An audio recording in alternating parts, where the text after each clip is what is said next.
समझते हैं कि सोशल मीडिया पर जो उलमा, जो मुफ्ती यानी किराम एक दूसरे की पगड़ी उछाल रहे हैं, फतवाबाजी दे रहे हैं, जन्नत और जहन्नम की सर्टिफिकेटें बांट रहे हैं, तो क्या इससे दीन को नुकसान नहीं पहुंचा रहे हैं या दीन को फायदा पहुंचा रहे हैं आपकी नज़र में?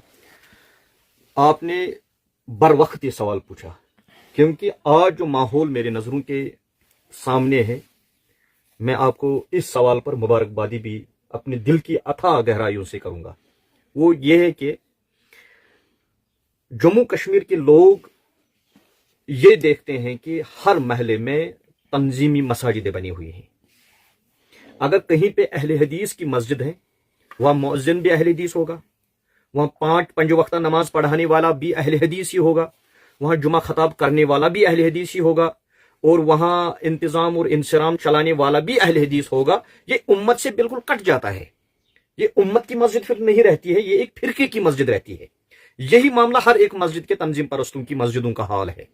ये उम्मत की मस्जिद होनी चाहिए। रसूल रहमत सल्लल्लाहु अलैहि वसल्लम ने फरमाया था, आज से 1450 साल पहले फरमाया था कि यूशुक अन याती अलन्नास ज़मानुन, मुझे अंदेशा है पूरी इंसानियत पे एक जमाना आएगा, ला यबका मिनल इस्लामी इल्ला इस्मुहु, इस्लाम उसकी जिंदगी में नहीं होगा बल्कि उसकी जुबान पर सिर्फ नाम के लिए इस्लाम होगा।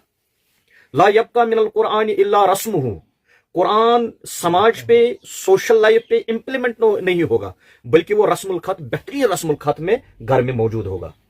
और उसके बाद रसूल पाक सल्लल्लाहु अलैहि वसल्लम ने फरमाया, मसाजिदुहुम आमिरतुन, उस जमाने में बड़ी आलीशान मस्जिदें तामीर होंगी, बड़े बड़े मीनार होंगे, इको सिस्टम लगा हुआ होगा। अहले हदीस जब अहले हदीस मस्जिद बनाता है तो दूसरों की हसद में बनाता है। बरेलवी जब बरेलवी मस्जिद बनाता है दूसरों के हसद की बुनियाद पे बनाता है। और उसी के नतीजे में जब बरेलवी मस्जिद में इको सिस्टम नाफिज करता है, अहले हदीस इको सिस्टम लगाता है, तो उसको दिल में क्या होता है, अल्लाह को राजी करने की नीयत नहीं होती है, बल्कि ये इको सिस्टम अहले हदीस ने बरेलवियों के खिलाफ लगाया, बरेलवी ने अहले हदीसों के खिलाफ लगाया। उसमें अल्लाह ताला क्या कोई अजर देगा? उसमें कोई अजर नहीं होगा, क्योंकि रसूल पाक सल्लल्लाहु अलैहि वसल्लम ने फरमाया, मन सल्ला युराई फकद अशरक, जिसने किसी को दिखाने के लिए नमाज पढ़ी उसने शिरक किया। जब मैं अहले हदीसों की मस्जिद बनाऊंगा दूसरे मुसलमानों के खिलाफ, तो क्या ये शिरक नहीं है? जब मैं अपनी तंजीम की मस्जिद बनाऊंगा दूसरे मुसलमानों का बग़्ज़ दिल में रखते हुए, क्या ये शिरक नहीं है?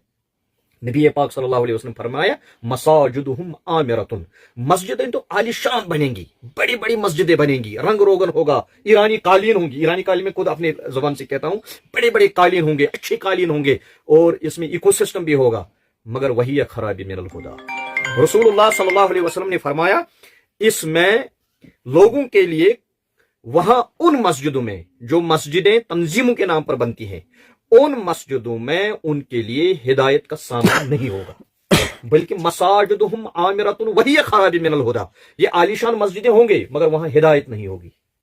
जब हिदायत नहीं होगी वो तो तंजीमी मस्जिदें होंगी, उन तंजीमी मस्जिदों में कोई हिदायत की बात नहीं करता है, क्योंकि वहां उठकर किसी ने मुझे सुनाया था कि एक मौलवी साहब कह रहे हैं कि फलानी जगह पर एक जिन ने मुझे बुलाया, और वो जिन कहता है कि मैं भी आपकी तंजीम के साथ वाबस्ता हूं। अब हमने जुनू को भी बांटने के काम शुरू कर दिया है। तंजीम परस्ती बहुत बड़ी लानत है, मैं लानत लफ्ज इस्तेमाल करता हूं, और इस तंजीम परस्ती ने इस पूरी उम्मत मुस्लिमा को तकसीम करके रख दिया है। हम एक दूसरे को आज तिरछी नजर से क्यों देखते हैं? क्योंकि वो एक तंजीम के साथ है वाबस्ता है, मैं दूसरी तंजीम के साथ वाबस्ता हूं। वो भी सूद खाता है और ये भी सूद खाता है, वो भी रिश्वत खाता है, ये भी रिश्वत खाता है, वो भी बहन का ये जो उस वरासत में उसका हिस्सा था वो भी नहीं देता है, ये भी नहीं देता है, मगर तंजीम की मस्जिद बनाकर जन्नत का ठेकेदार बन गया। और रसूलुल्लाह सल्लल्लाहु अलैहि वसल्लम ने उसके बाद फरमाया, जो रशीदाही साहब ने बहुत अच्छा क्वेश्चन किया, उसके बाद नबी रहमत सल्लल्लाहु अलैहि वसल्लम ने फरमाया, उलमाउहुम शर, इन मस्जिदों में हिदायत क्यों नहीं होगी? क्योंकि वहां वो लोग उन मेंबरों पर चढ़े होंगे जो फितना अंगेजी की तकरीर करेंगे, फितना फैलाएंगे, शर फैलाएंगे, नफरत फैलाएंगे, एक दूसरे के खिलाफ तबलीग करेंगे, तंजीम परस्ती की तबलीग करेंगे, और उलमाउहुम शर। और उसके बाद रसूल रहमत सल्लल्लाहु अलैहि वसल्लम ने फरमाया, जब उलमाउहुम शर तहतीहिम मिन अदीमिस समा, और ये मेरे खिलाफ भी हो सकती है, अगर मैं भी उन उलमा में, मैं तो आलिम नहीं हूँ, अभी तालिब इल्म ही हूँ, अगर मैं भी उन जैसे लोगों में हूँ تو یہ میرے اوپر بھی چسپان ہوگا. تحت من ادیم السما، آسمان کے نیچے، زمین کے اوپر اللہ تعالیٰ نے جتنی بھی مخلوقات پیدا کی ہیں، ان مخلوقات میں سب سے بدترین مخلوق جو ہے وہ سور ہے، جو ہم انگریزی میں پگ کہتے ہیں. اور اس کے بارے میں ہمارے فقہا نے قرآن، سنت، اجماع صحابہ اور قیاس شرعی کا نچوڑ نکال کر یہ کہا کہ اگر سور میں مسجد میں داخل ہو جائے تو پوری مسجد کو صاف کرنا، دھونا پڑے گا. اور نبی پاک صلی اللہ علیہ وسلم نے فرمایا جو امت کو ڈیوائیڈ کرے گا، جو مساجد کو تقسیم کرے گا، جو مولوی، امام، مفتی، میر وائز فتنہ انگیز کی تقریریں کریں گے، اپنے تنظیم پرستی کی تقریریں کرے گا، اس کے بارے میں فرمایا ہے ہمارے رسول پاک صلی اللہ علیہ وسلم نے تحت من ادیم السما، یہ اس سور سے بھی بدتر ہوگا اس وقت.